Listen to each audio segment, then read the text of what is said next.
Important. हम में से क्या होता है, बहुत बार हम में से काफी सारे ऐसे जितने भी स्टूडेंट्स हैं, मैं खुद, हम ऐसी फैमिली से बिलोंग करते हैं जो मिडिल क्लास या लोअर मिडिल क्लास फैमिलीज में रहते हैं, और हर किसी की लाइफ में कोई ना कोई किसी प्रकार से मुश्किलें आती हैं।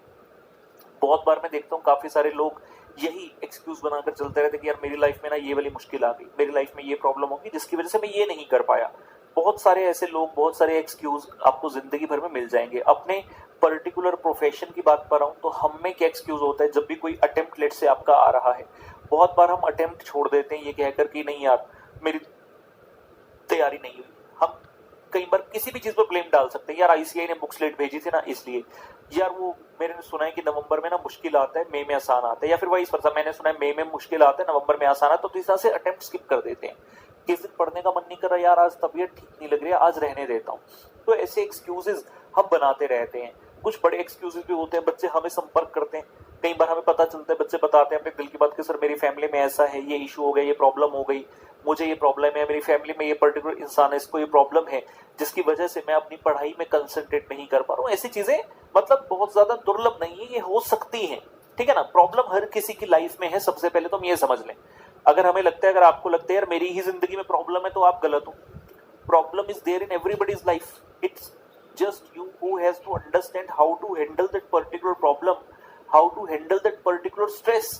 पॉइंट ये आ जाता है, आपके साथ प्रॉब्लम है, मान लिया, ठीक है, मैंने ये भी मान लिया प्रॉब्लम है, मैंने ये भी मान लिया जेन्युइन प्रॉब्लम है, व्हाट नाउ, क्या करेंगे। एक इंसान 21 की ईयर में चार्टर्ड अकाउंटेंट बन गया, एक 25 में बना, एक 30 में बना। मैं ये नहीं कह रहा कि किसी में कोई बुराई है, पहली बात तो इसको समझ लें कि ऐसे डिंडोरा पिट तो राहुल सर ने बोला है कि जो पहले अटेम्प्ट में करता है रैंक के साथ करता है वही सीए अच्छा होता है, ऐसा कुछ नहीं है। ये चीज तो मेरे को कही गई थी, मैंने स्टार्टेड माई सीए, तो 12th पास करके जब मैंने अपने घर वालों को बोला कि मुझे सीए करनी है, तो हमने आसपास ढूंढना सर्च किया कि हमारे विसिनिटी में क्या कोई बच्चा ऐसा है जो सीए कर रहा है, सीए कर चुका है। तो एक का पता चला, हालांकि दूर था वो भी, 2-3 किलोमीटर के फासले पर हमें पता चला, जहां पर मैं मैथ्स की ट्यूशन पढ़ता था 12th में, वहां पर एक और बच्चा आता था मुझसे जूनियर, मतलब मैं अगर 12th में था, वो बच्चा 11th में था, तो उसकी sister Shri Ram college of commerce में पढ़ती थी, तो उसको सीए के बारे में पता था। तो मैं अपनी मम्मी जी के साथ पहुंच गया उनके घर, मैंने कहा जी सीए करनी है, कुछ बताइए। छोटा सा बच्चा था उस टाइम, तो मैं कहती थी सीए करने का तभी फायदा अगर रैंक आए, और मैंने कहा रैंक कैसे आते, कहते टॉप 50। तो भाई मैंने सोचा यार ये तो बड़ी गलत बात कह दी ना, मतलब गलत इन द सेंस, मुझे लगा कि यार फिर तो हमारा सीए करने कोई फायदा ही नहीं होगा अगर रैंक ना आए। अब किसके रैंक आते, 2004 की बात बता रहा हूँ। फिर जब खुद किया तो पता चला कि ऐसा नहीं है कि सिर्फ आप रैंक लेंगे तो तभी पूछ होती है, ऐसा नहीं है। हाँ, रैंक लेना अपने आप में एक अचीवमेंट पे मानता हूं कि हम अपने आप को एक डिस्टिंग्विश कर सकते हैं, लेकिन हाँ ऐसा बिल्कुल नहीं कि रैंक नहीं आया तो सीए की कोई वैल्यू नहीं। अरे भाई बहुत सारे चार्टर्ड अकाउंटेंट रैंक होल्डर से भी आगे हैं, ठीक है ना। लेकिन हाँ, रैंक की अपनी एक परिभाषा है, मेरे लिए रैंक बहुत मायने रखता है, मेरे लिए बहुत ही ज्यादा, मतलब मैं उसको शब्दों में बयान नहीं कर सकता। For me the rank is an emotion, for me that rank is an emotion, that is something which identifies me. Okay चलिए, coming back to the main issue, coming back to the main point. हमें लगता है कि हमारी ही life में problem है, दूसरे की लाइफ में प्रॉब्लम नहीं है ना। मैंने ये भी कहा कि हमें स्ट्रेस को, इस प्रॉब्लम को हैंडल करना आना चाहिए। इन्हीं परिस्थितियों में, इन्हीं प्रॉब्लम्स के बीच में आपको सब कुछ करना पड़ेगा। अगर आप ये सोचो कि यार I will wait, first let this problem be over and after that I will start my study, after that I will concentrate, then you are wrong my friend. ऐसा टाइम कभी आएगा ही नहीं। अगर आप सोचते हो कि जिंदगी प्लेन चलती जाए, प्लेन जिंदगी का मतलब आप जानते हैं, द पर्सन इज डेड। जब हार्ट बीट भी रुक जाती है ना, जब प्लेन वायर की तरह चलती है, प्लेन एक लाइन दिखती है, इसका मतलब है द इंसान इज नो मोर। तो हमें वैसी लाइफ की कामना करनी नहीं है, हमें हमेशा ये कहना ठीक है प्रॉब्लम आ गई तो क्या, we should be able to solve that particular problem.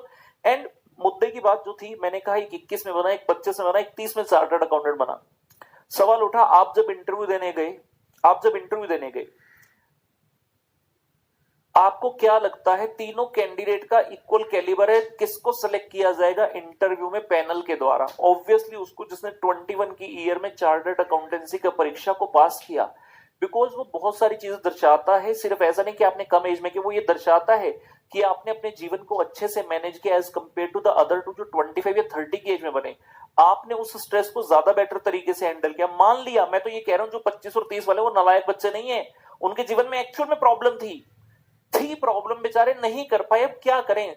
लेकिन बात जो मैं कह रहा हूं, मेन चीज उस पर ध्यान दीजिए कि इंटरव्यू पैनल जो होगा वो सेलेक्ट किसको करेगा? 21 वाले को। 25 और 30 वाला अपनी प्रॉब्लम बताने की कोशिश कर रहा है, लेकिन nobody is interested. Nobody is interested. मैं ये नहीं कह रहा 25 और 30 वाले को जॉब नहीं मिलेगी, वो भी अच्छा कर जाएंगे जीवन में, लेकिन इस पर्टिकुलर पॉइंट ऑफ टाइम पर मैं सिर्फ ये कहने की कोशिश कर रहा हूं, मान लो नेक्स्ट अटेम्प्ट है, आपका भी अटेम्प्ट है और आपने उस अटेम्प्ट को स्किप कर दिया, there was some genuine problem और आप थोड़ा सा लेट चार्टर्ड अकाउंटेंट बने। जब आप चार्टर्ड अकाउंटेंट बनकर कैंपस प्लेसमेंट के द्वारा पहुंचे रूम में जहां पर आपका इंटरव्यू लिया जा रहा है, वहां पर आप क्या बताओगे? जब आपसे पूछा जाएगा कि आपने इतना लेट क्यों किया, तो क्या आपके इस जेन्युइन रीजन की कोई तवज्जो दी जाएगी?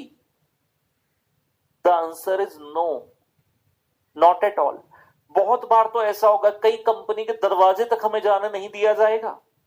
क्या कोई मेरी प्रॉब्लम में इंटरेस्टेड था? किसी ने सुनी मेरी प्रॉब्लम? कंपनी ने कह दिया जिन्होंने इतने टाइम में पास किया जी वही हमारे लिए यहां पर अप्लाई करेंगे। मतलब हमें तो मौका भी नहीं दिया गया कि मैं बता दूं भैया मेरे जीवन में प्रॉब्लम आ गई थी, मेरी फैमिली में ये इशू हो गया था। हमें ये भी अपॉर्चुनिटी नहीं मिली। सारी कथा का सार एक ही है, the problems may be there, the problems will be there, the problem shall be there for indefinite time. अगर हमें लग रहा है मेरे जीवन में लेट से एक प्रॉब्लम है, आपने एक आइडेंटिफाई कर ली कि यार ये वाली प्रॉब्लम चली जाए ना तो बस मैं कर लूंगा। किसने आज आपको ये लिख कर दे दिया कि ये प्रॉब्लम जाएगी तो अगले नहीं आएगी? लाइफ जब मिली है ना इंसान के तौर पर, तो इसमें सब चीजें होनी है जिसमें से प्रॉब्लम एक पार्ट है लाइफ का। The problems will keep coming and we will have to go through these only. Matter ये करता है कौन किस तरह से उस प्रॉब्लम को हैंडल करते हैं। और जो बच्चे, कई बच्चे भी सुनकर ये कह रहे होंगे नहीं नहीं कहना आसान है, सर को लग रहा है प्रॉब्लम, मेरे जीवन में तो सच में बहुत बड़ी प्रॉब्लम है। तो भैया ठीक है, ऐसा करो जिसको अपनी प्रॉब्लम बड़ी लगती है, आसपास घर के कोई हॉस्पिटल होगा, जाकर एक इमरजेंसी का चक्कर मारो। हॉस्पिटल में इमरजेंसी होती है ना, इमरजेंसी में जाकर एक बार चक्कर मारो, वहां पता चलेगा कि लोगों के दुख क्या है, और तब लगेगा कि यार मेरा दुख तो कुछ भी नहीं है। रियल दुख उनका है, मुझसे ज्यादा जेन्युइन उन लोगों का दुख है, लेकिन फिर भी वो लोग जी रहे हैं ना, तो हमारा दुख उनके सामने कोई मायने नहीं रखता। और मैंने कहा मायने रखता भी हो, इंटरेस्टेड कौन है भाई? क्या हाथ पे हाथ धर के बैठ जाएंगे? नहीं बैठ सकते। बताते हैं आपको, सन 2008 नवंबर 2008 मेरी परीक्षा CFI